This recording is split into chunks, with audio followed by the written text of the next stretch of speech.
Hello dear students, welcome back to my channel Educational Corner. How are you all? I hope all of you are doing great. So as you are aware that we have completed chapter 4, the world of metals and non-metals from our science NCERT book Curiosity of class 7th. Today we are going to start with the summary and question answers of this lesson. Before starting, let us quickly recap what we have done in this chapter. In this chapter, we have read about metals and non-metals. Metals are generally hard, shiny, and they are basically good conductor of electricity and heat. They are malleable, means they can be hammered into thin sheets. Then they are ductile, they can be drawn into wires. On the other hand, when we talk about non-metals are often brittle, dull, poor conductor of heat and electricity, and they cannot be malleable, ductile, or sonorous. Metals are having the property of sonority, that is the ringing sound which is found in metals. Then they are good conductor of heat. It means they transfer heat from one point to another point of a material, whereas non-metals, they are poor conductor of heat because they do not transfer heat from one point to another point of a material. Then we also learned that metals are good conductor of electricity, whereas non-metals are poor conductor of electricity. Then we learned about rusting, that the process of formation of rust on objects made of iron, it is called rusting. And rust is the brown deposit which is present on any iron object. It is called rust, and it occurs due to the presence of both water and air, and it can be prevented by painting, oiling, greasing, and galvanization, that is the zinc coating when applied on any iron object. So we have learned all this in this lesson, the world of metals and non-metals. Now let us quickly do the summary of this lesson. In a nutshell, metals and non-metals are differentiated based on their property. So I have already told you the properties which we have learned in this lesson. The very first property, generally metals are lustrous, means they are shiny, whereas most non-metals are non-lustrous. Okay, so metals are lustrous means they are shiny like gold, silver, and non-metals like sulfur, they are non-lustrous, they are not shiny. Then metals are generally malleable and ductile. It means malleable means that they can be hammered into thin sheets, and ductile means they can be drawn into wires, while non-metals do not possess these properties. Metals are good conductor of heat and electricity, means that they can transfer heat as well as electricity from one point to the another in an object, but non-metals are poor conductors because they do not transfer heat or electricity from one point to the another. Then metals react with oxygen to produce metal oxides, which are basic in nature. So when metals react with any kind of oxygen, when any metal react with oxygen, they produce oxides which are acidic in nature. So metals reacting with oxygen produce metal oxide which are basic in nature, and non-metals react with oxygen, they also produce oxide but they are acidic in nature. So the difference is that metal with oxygen produce oxide and they are basic in nature, and when non-metal react with oxygen, it produce oxide but they are acidic in nature. Generally non-metals do not react with water. So non-metals, they do not react with waters. Then metal objects get damaged when exposed to moist air, and the process is known as corrosion. So when metal objects are exposed to air, and they are this process is called corrosion. Then metals and non-metals have wide applications in everyday life. So everyday life, metals and non-metals are being used. Okay, so this is all which we have learned in this lesson. Now question answers, the back exercise of this chapter. Let us enhance our learning. Which metal is commonly used to make food packaging material, as it is cheaper and its thin sheets can be folded easily into any shape?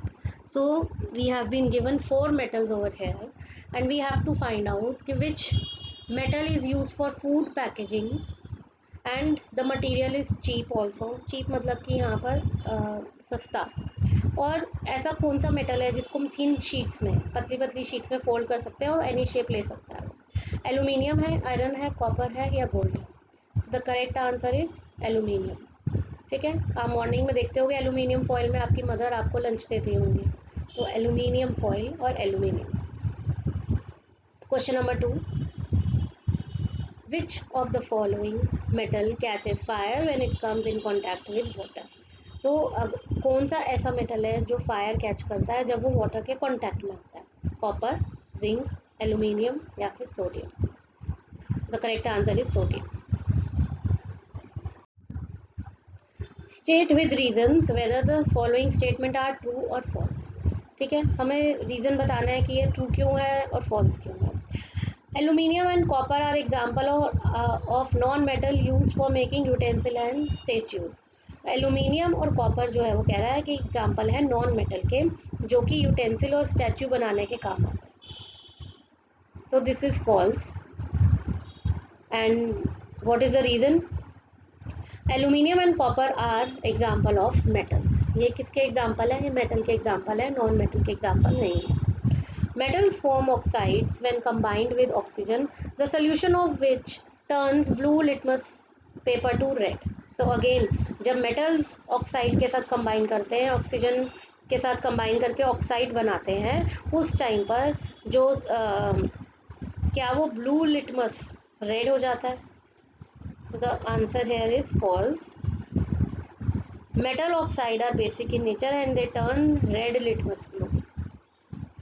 ठीक है.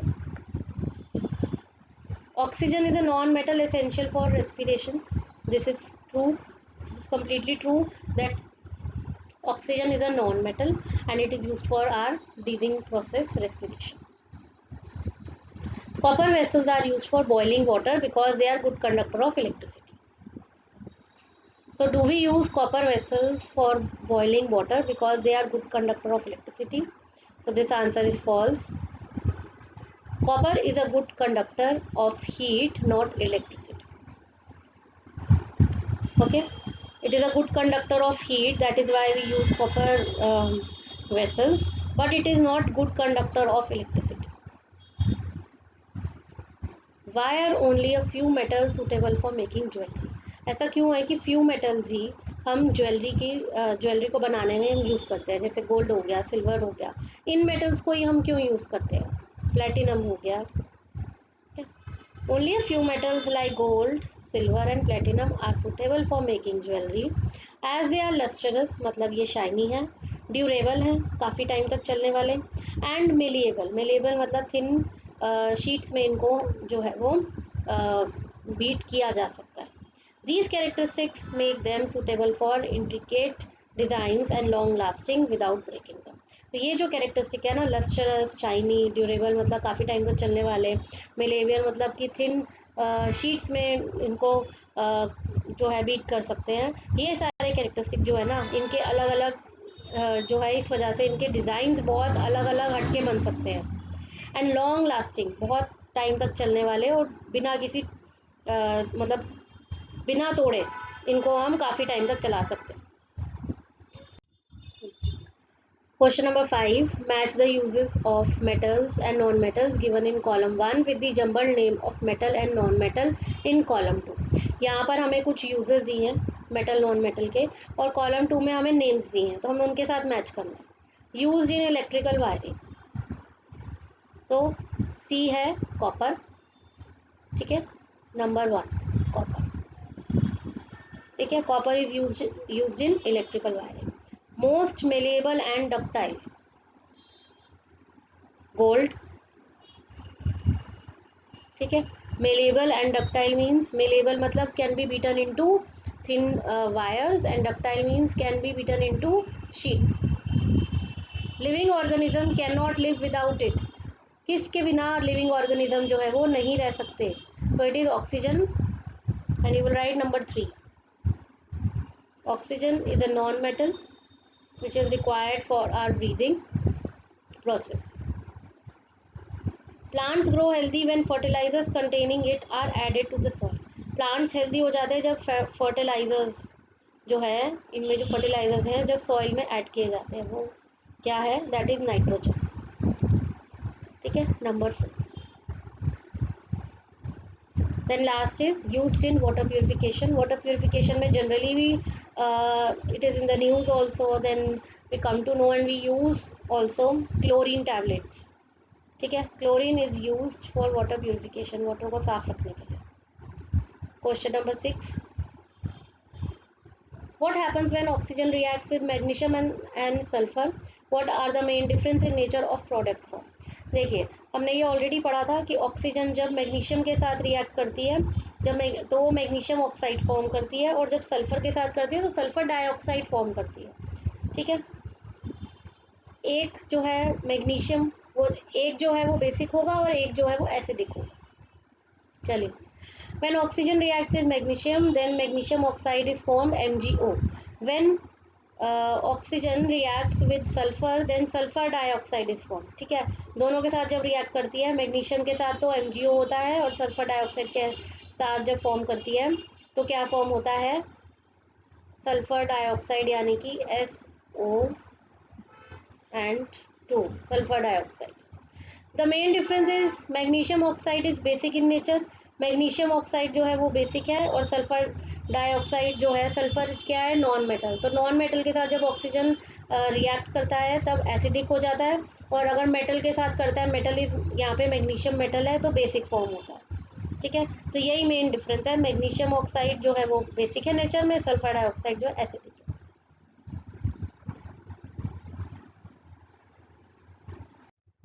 Question number 7, complete the following flow chart.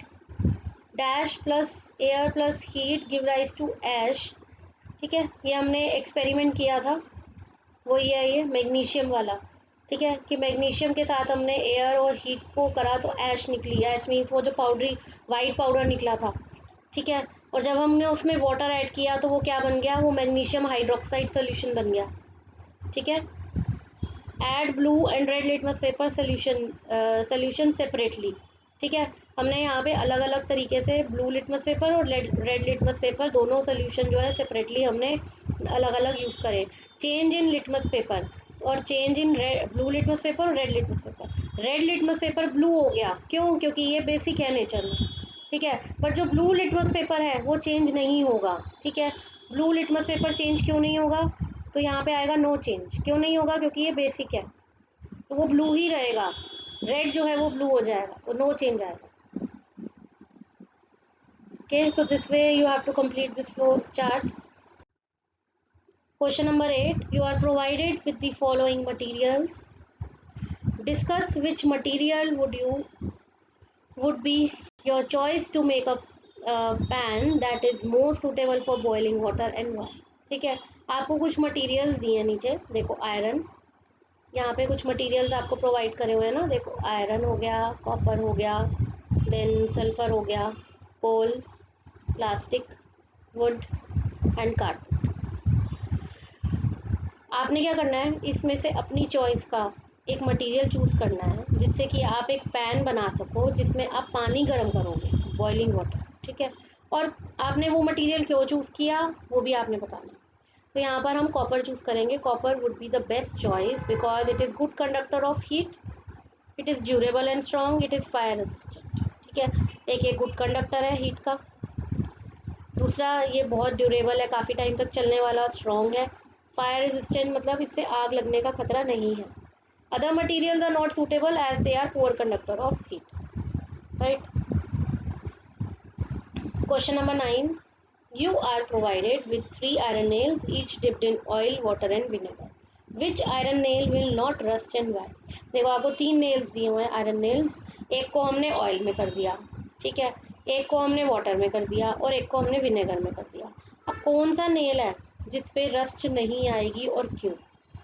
देखो oil वाले पे नहीं आएगी rust. क्यों? क्योंकि oil जो है ना एक लेयर फॉर्म कर देगा. उस लेयर से क्या होगा कि जो जो कोटिंग है, ऑयल से जो है कोटिंग फॉर्म हो जाएगी और वो मॉइस्चर और ऑक्सीजन को प्रिवेंट करेगा उस नेल पे आने के लिए और उससे रस्टिंग प्रिवेंट हो जाएगी. The iron nail dipped in oil will not rust because iron forms a coating that prevent moisture and oxygen and thus prevents rust. ठीक है, तो ऑयल जो है एक लेयर फॉर्म कर लेगी जो कि रस्टिंग को प्रिवेंट करेगी. ठीक है, next question.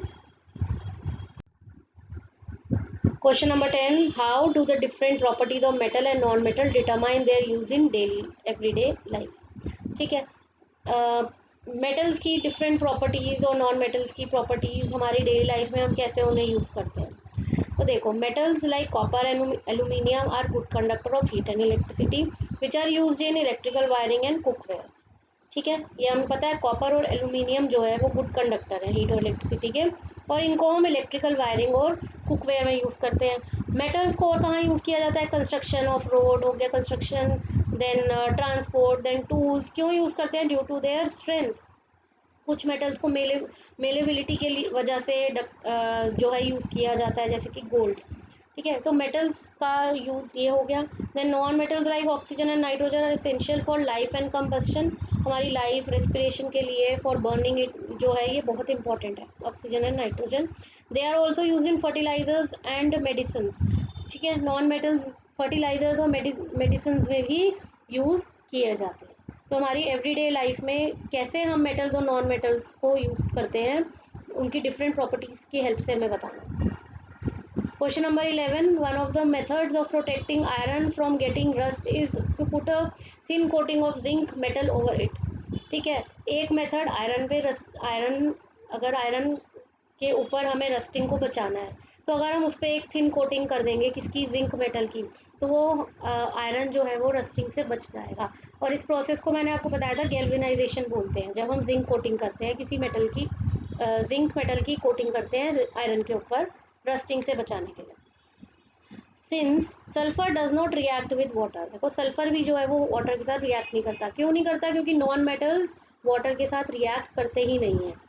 Can it be use for this purpose? क्या हम जिंक की जगह सल्फर को यूज़ कर सकते हैं? क्योंकि वो भी वाटर के साथ रिएक्ट नहीं करता तो वो रस्टिंग नहीं होने देगा. Justify your. No, we cannot use sulfur for coating iron to prevent rusting as it is a non-metal and cannot form a protective layer of coating on it. ठीक है, क्योंकि ये एक नॉन मेटल है तो ये एक प्रोटेक्टिव लेयर जो है, कोटिंग जो है वो नहीं कर पाएगा उसके ऊपर. तो इस वजह से हम सल्फर को यूज़ नहीं कर सकते. Last question, question number 12. An ironsmith heats iron before making tools. Why is heating necessary in this process? देखो एक आयरन स्मिथ है, ठीक है, वो आयरन को जो है ना लोहे को गर्म करता है. ठीक है, गर्म करने के बाद वो उससे टूल्स बनाता है. तो इसमें हीटिंग प्रोसेस क्यों इम्पोर्टेंट है? जब हम आयरन को मेल्ट करते हैं ना, ठीक है, हीट करते हैं तो वो क्या होता है? वो मेल्ट हो जाता है. जब मेल्ट होता है तो वो सॉफ्ट हो जाता है और वो इतना मेलिएबल हो जाता है, मतलब हम उसको थिन शीट्स में जो है हम ट्रांसफ़र कर सकते हैं और अलग अलग शेप्स ले सकते हैं. तो इसका करेक्ट आंसर यही है. Heating of iron melts it and makes it soft and malleable allowing it to be hammered into different shapes. ठीक है, जब एक आयरन को हीट किया जाता है वो मेल्ट हो जाता है. मेल्ट होने के बाद वो सॉफ्ट हो जाता है. जब वो सॉफ्ट होता है तो वो आराम से मेलिएबल हो जाता है, यानी कि उसको हम बीट कर सकते हैं जो है थिन जो शीट्स में. ठीक है, और उसके बाद वो डिफरेंट शेप्स में चेंज किया जा सकता है. ठीक है। चाहे टूल्स की शेप में, अगर टूल्स बनाना है टूल्स की शेप में चला जाएगा, यूटेंसिल्स बनाने हैं उस शेप में चला जाएगा।